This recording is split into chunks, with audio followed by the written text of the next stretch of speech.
Olá, alunos da disciplina Álgebra 1, chegamos à quinta parte da nossa revisão.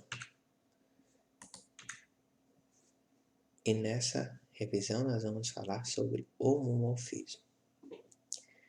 Quando a gente estuda qualquer estrutura algébrica, é muito comum, depois dos estudos das propriedades básicas, a gente estudar funções. E o que essas funções têm de especial? Elas têm como domínio e como contradomínio a estrutura que a gente está estudando, e essas funções têm que preservar as operações que existem na estrutura. Então, basicamente é isso.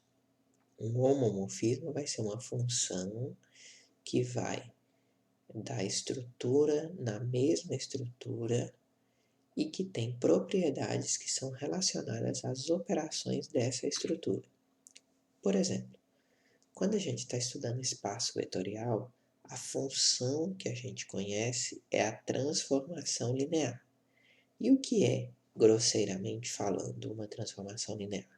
É uma função de um espaço vetorial no outro que preserva as operações da estrutura que o espaço vetorial tem. Então, quais são as operações que existem no espaço vetorial? Soma de dois vetores e produto escalar de um número por um vetor. Essas operações são preservadas pela função que vai receber o nome de transformação linear. No caso de anel, a função que faz o mesmo papel de transformação linear chama-se homomorfismo de anéis. E o que é um homomorfismo de anel?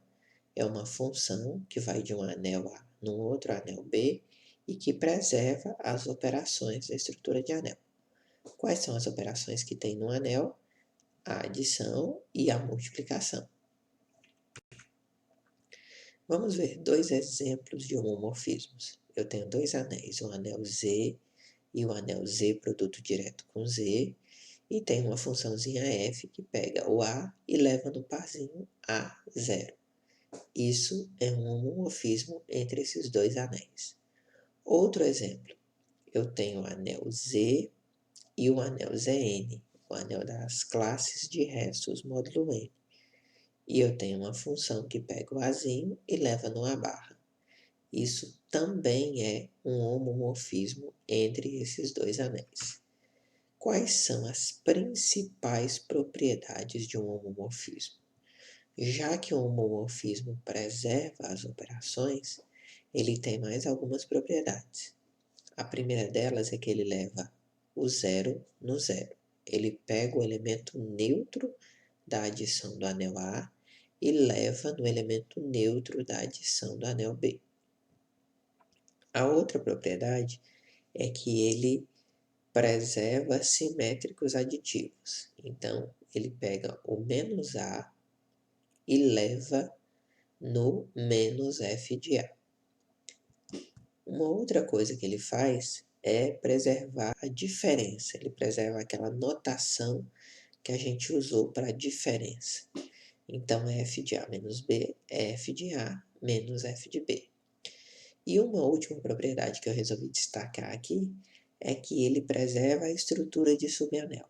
Se você tem um subanel em A e aplicar f nesse conjunto inteiro, a imagem disso lá no conjunto B vai ser um subanel do conjunto B. Nós vamos continuar a nossa revisão no próximo vídeo.